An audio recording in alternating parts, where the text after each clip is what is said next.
Namaste, it's Rishi Gupta here again from Connect with Rish. Today I'm diving into something personal and special that shapes me as a father, as a man, and how my father has played a role in doing that. And what happens when we don't feel seen by the ones we love the most and we revere. The video will be split into two parts. By the end of this video and the next one, you will find something that you will resonate with very deeply, whether you're a parent or a partner. So what I think about when I think of my dad is I don't think of what I had. It makes me think of more in terms of what I wish I had. And perhaps that's why I'm here today, walking through these woods, walking through my story, not here to blame or shame or do anything nasty or bad, but to share.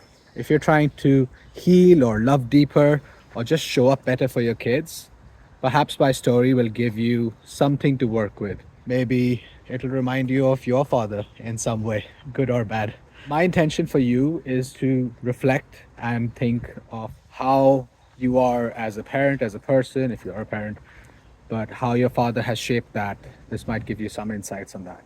But this is my story. I landed in the UK with my mother. My dad was already there practicing in the UK as a doctor, as an orthopedic surgeon.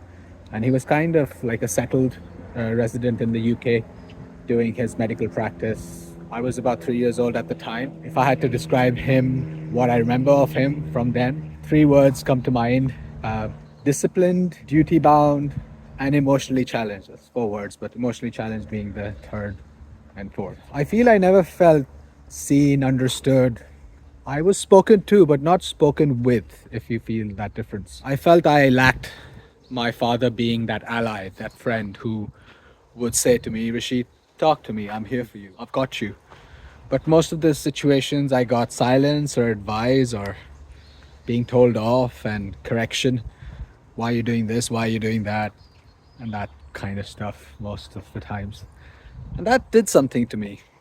It kind of made me internalize the belief that, and it was a limiting belief, that I had to be successful on somebody else's terms, my dad's terms, that I needed my father's validation.